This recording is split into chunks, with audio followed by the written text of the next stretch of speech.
Hare Krishna, dear devotees, welcome back once again to our ever ongoing series on the glories of our most beloved Sri Vrindavan Dham.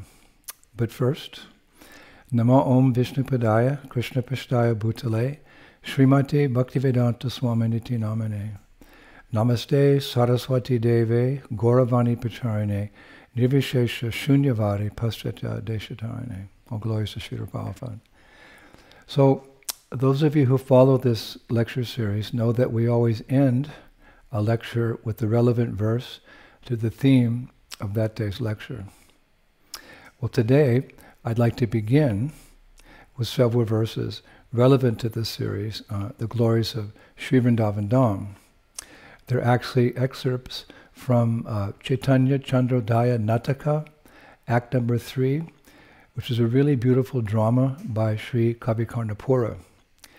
He was an intimate associate of Lord Chaitanya Mahaprabhu. And in his drama, Krishna, accompanied by some of his cowherd boyfriends, is leaning against the trunk of a kadamba tree, playing on his flute, near to a little hut that the boys have constructed in the Vrindavan forest. And Krishna begins by saying, "My dear friends, how delightfully beautiful Vrindavan is, for the jasmine smiles, and the young akula tree bears its first buds. The ashoka tree is joyful, and the champaka tree blossoms are very easy to pick. Look at those beautiful, flawless, walnut flower clusters. Spring, fragrant with the scent of sandal, graces our little hut." And then seeing Sri Radha, Krishna says, "Friends, did Vishwakarma carve her so finely? Did the artist Kama paint her with love? Did Twashtri, it's a Vedic artisan god, gather beauty in a bowl? Or is she the goddess of charm, born from the churning of an ocean of elegance? Oh, she radiates such extraordinary beauty that though I see her daily, it's as if we've never met." Then Radha, seeing Krishna, says, "With his body he darkens the entire world. With his face he furnishes the world with the disk of a full moon. With his words he fills our ears with liquid nectar, and with his glances he grows lotuses in the sky." What is this? With his glances he grows lotuses in the sky. What is this? Then looking more closely at Sri Radha, Krishna says, "Oh, her face becomes even lovelier when covered by her shawl. For a glance of her kajal-circled fawn eyes seems like a caged white wagtail. And this half-smile resembles a moon-drop strained through cloth." Subtle but very beautiful. So these are some beautiful glimpses into Vrindavan, the land of love and bliss. So we are continuing with our mini-series on stimulation for ecstatic love, and this will be part 44. And in this lecture, I'd like to continue our discussions on Braj Renu, the dust of Vrindavan. As we've mentioned several times, the dust of Vrindavan is most worshipable. In a morning Srimad Bhagavatam class in Vrindavan on September 17th, 1975, Srila Prabhupada stressed this fact. He said, and I quote him, "When you take a little dust of Vrindavan Dham, it means you are taking the dust of Krishna's lotus feet. Vrindavan Dham is so important." When you take a little dust of Vrindavan Dham, it means you are taking the dust of Krishna's lotus feet. Vrindavan Dham is so important. And as such, when devotees living in Vrindavan visit places like Sevakunj, Govardhan Hill, Varshana, and Radhakund, they often eat a few grains, a few particles of this transcendental dust. And I've seen that some Brajabasis even carry a small bottle of Vrindavan dust whenever they leave the Dham, and they often sprinkle it on their meals to maintain how could you say, an intimate contact with Radha and Krishna in Vrindavan. We're used to putting salt and pepper. They put a few grains, particles of dust on their prasad so they can remember Radha and Krishna. All glories to the Brajabasis. Now, biographers, they write that Lord Chaitanya Mahaprabhu himself regularly ate a few particles of dust that he had collected from the birthplace of his spiritual master, Sri Ishwarapuri. And as we mentioned last week, Vrindavan dust is doubly powerful, because it's mixed with the dust of the feet of great devotees who wander the footpaths of Vrindavan in search of Krishna. Therefore, Srila Narottam Das, he sings, Echai Goshaya Yara Muit Haridhas Tan Shabara Padu Renu Mora Panchagrash. I am the servant of the 6 Goswamis, and the dust of their lotus feet provides me 5 kinds of foodstuff. And realizing this fact, the special nature of Braj Renu, because it's mixed with the dust of the lotus feet of many devotees, Uddhava prayed as follows, which is beautifully paraphrased. It's a beautiful shloka in Srimad Bhagavatam, but it's very beautifully paraphrased by Srila Gaur Govinda Maharaj, my dear godbrother.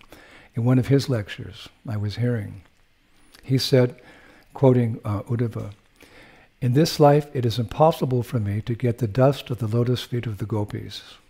So let me take another birth as a blade of grass, as a medicinal herb, or some creeper in this forest of Vrindavan. Then I will get a chance." When the gopis feel the acute pains of separation from Krishna, they become mad. At that time, they run through the forest of Vrindavan and never follow any path. So when they are running, by chance their feet may touch me. Then I will get the opportunity to get some dust from their lotus feet, and then only my life will be successful. I will develop Krishna prema. Otherwise, it's not possible in this life. Uddhava. And in a similar mood, I was reading Srila Prabodhananda Saraswati, one of our favorites, earnestly prays in his illustrious Vrindavan Mahimamrita 1:14. May my eyes become filled with anxious desire on seeing the waves of Vrindavan's nectarian splendor. May my intelligence dive deeply into the ambrosial ocean of Vrindavan's glories. May my body, imbued with joy and spiritual desire, always roll in the dust of Vrindavan. And may I fall down in prostrated obeisances to all of Vrindavan's creatures in every direction. Hare Krishna. So, in these lectures on Braj Renu, up to number 3, I think we may have 4 and 5, we are sharing a number of pastimes related to the dust of Vrindavan. But today I wanted to share with you one of my favorites. It was written by a famous Brajbasi poet named Lalita Madhuri. When I heard that name, wow, Lalita Madhuri Das. He was actually the brother of the poet Lalita Kishore, whom we have quoted on a number of occasions. Lalita Kishore was, you may remember, a contemporary poet of Srila Narottam Das Thakur. He was from the village of Utgaon, Lalita-gaon, near Varshana, and he was initiated in the line of Sri Gadadhar Pandit of the Panchatattva. And his beautiful poetry is actually still sung today in both the Radharaman temple in Vrindavan and the Radha Govinda temple in Jaipur. And his brother, Lalita Madhuri, whom I will quote today, was also a highly respected and realized poet. In one of his poems, which I found, he describes Krishna's playful pastimes in the dust of Vrindavan. So appropriate today. Actually, regarding playful pastimes, or play in general, the ancient Shastra, Shabda Arnava, describes 3 categories of games which children play. Everything's there in the Vedas. Games in water. Number 2, games on the ground. And number 3, games in the air. And our acharyas say that Radha and Krishna's playful pastimes in Vrindavan also fall into these same categories. Now, Shabda Arnava goes on to give a detailed list of activities in each of these three categories, which I'll share with you. Playful pastimes in water are listed as luk luk krida. Luk luk krida means, hiding in the water. Jal krida means playful pastimes of splashing water on each other. Naku krida, it's the competition of racing boats on water. And man krida, lying down on the water surface. Children like to float on the water. Tarnam krida, swimming underwater. And vivarana krida, checking the depths of water by touching the bottom of a lake or a river. Like children do, they want to dive down to the bottom, see what's there. So these are playful pastimes, which children do, and which, of course, this world is only a reflection of the spiritual world, so their children also play like that in Goloka Vrindavan. Now, playful pastimes in the air are as follows. Vimana krida means flying planes made of sticks and leaves in the air. Nowadays, children do, paper airplanes. Chan krida means flying kites in the sky. Dol krida, swinging on a tree branch. And vidolan krida, jumping down from a high place onto the ground. And pastimes on the ground are picha krida, this Shastra describes, that's like hide and seek. Rasa krida means dancing, children. Kundu krida means hitting a ball with a wooden stick. And danda krida is something similar to hockey, where many children are hitting the ball. And gupta keli, it means acting without words, like silent films in the old days. And finally, gupta mani krida. Gupta mani krida means the mystical play of dust. So today we will relate a playful pastime of Gupta Mani Krida, the mystical play of dust, given to us by Lalita Madhuri.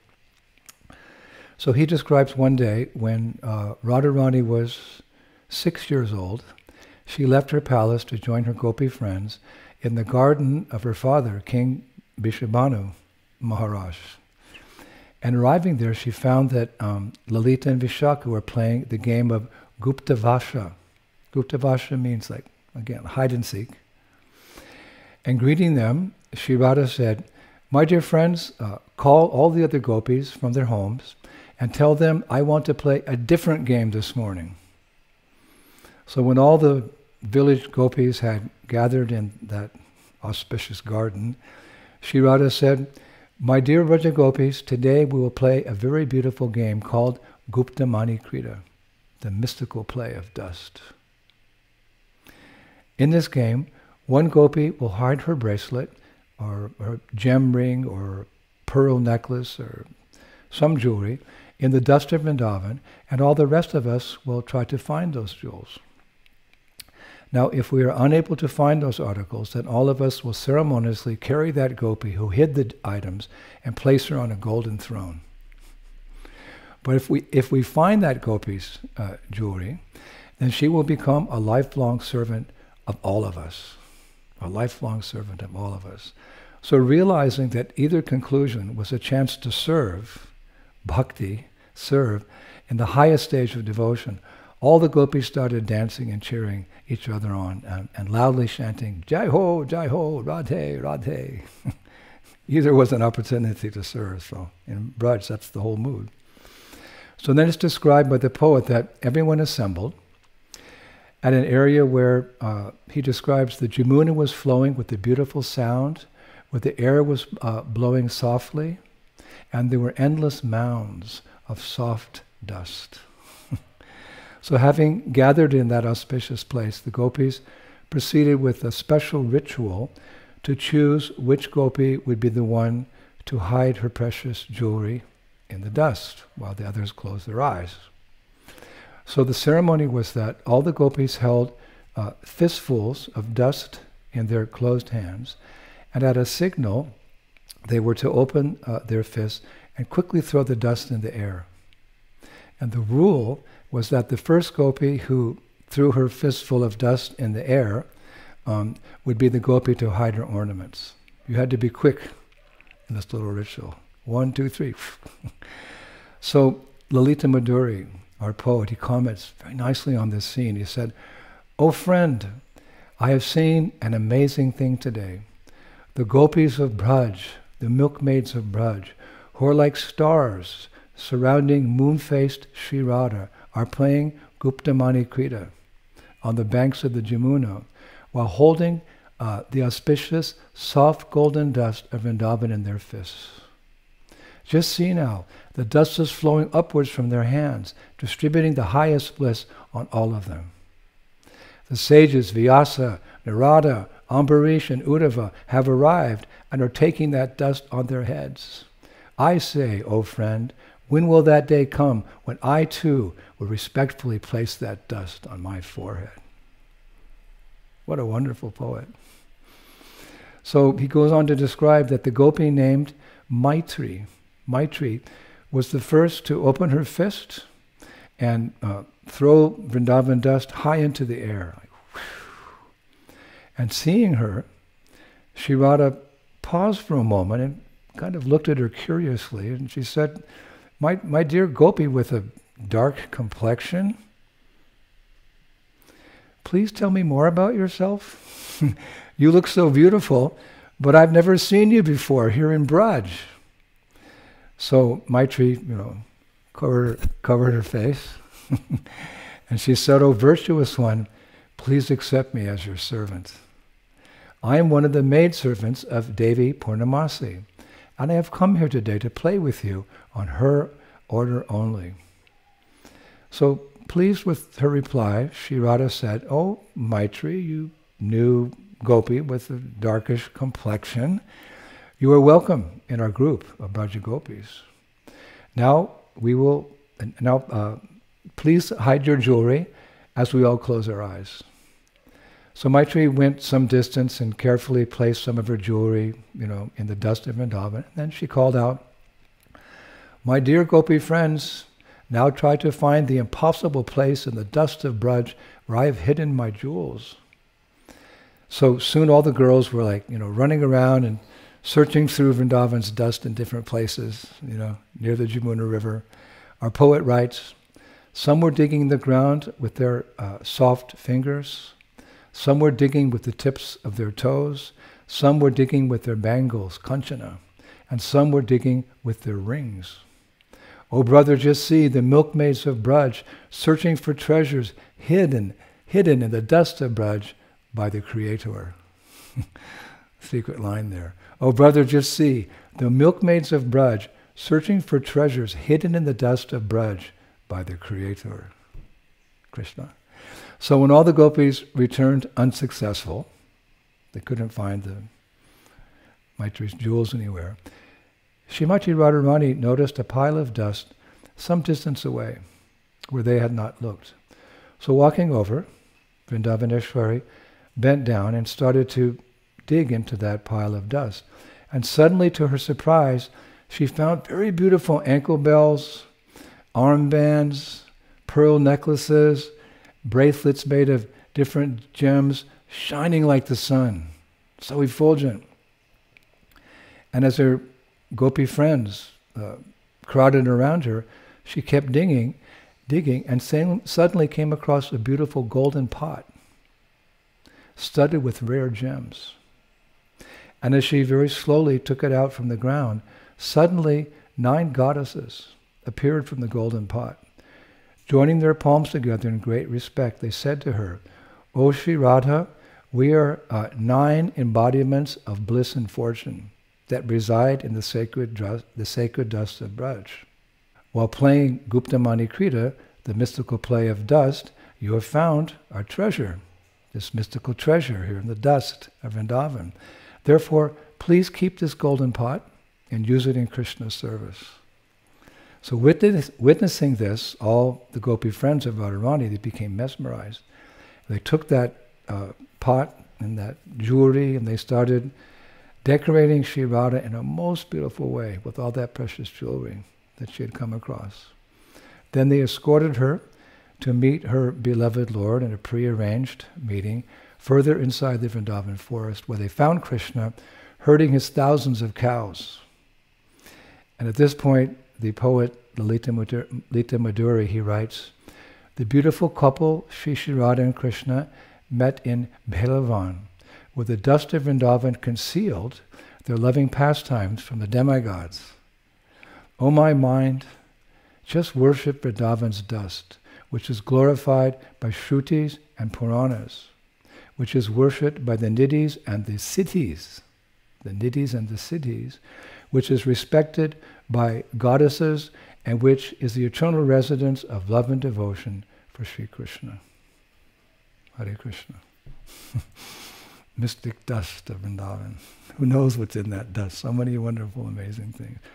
For us, all good fortune is there in the dust of Vrindavan. So today we'll finish with a song, an appropriate song by Srila Narottam Das Thakur from his work Prarthana. The song is entitled Sadaka Deho Chitta Sri Vrindavana Bhasha Lalasa. It goes like this. When will I renounce material family life and drowning in transcendental bliss go to Brajabhumi? O Lord Hari, when will this be? When will I see the blissful land of Vrindavan? When will I smear the dust of Vrindavan all over my body? When will I walk about Vrindavan, loudly singing the names of Radha and Krishna, and while crying, my voice will be choked with ecstatic love? When, in a solitary grove in Vrindavan, will I offer my full obeisances to the divine couple? When will I call out, O Krishna, O Master of Srimati Radharani? When, standing on the shore of the Jamuna, will I drink some of its water in my cupped hands? When will this be?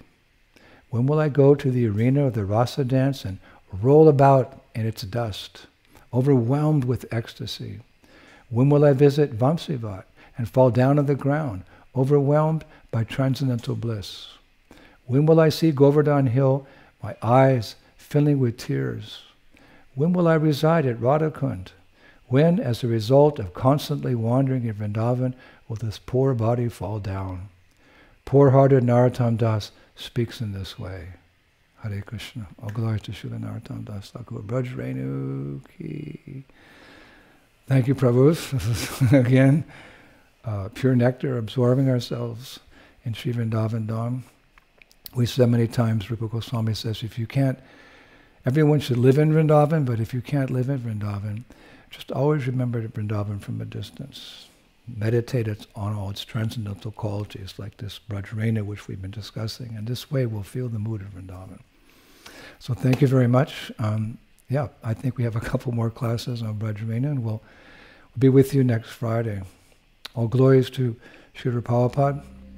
Shri Shri Gauranitai ki, Shri Shri Krishna Balaram ki, Shri Shri Radha Shyama Sundar ki, Vrindavaneshwari Srimati Radharani ki, Brajrenu ki, Shri Shri Gauranitai ki, Mayapur Dharma ki, Shri Krishna Sankirtan Yagya ki, Nitai Gaur Premanandi, Jai Jai Sri Sri Radhe Shyam. Hare Krishna.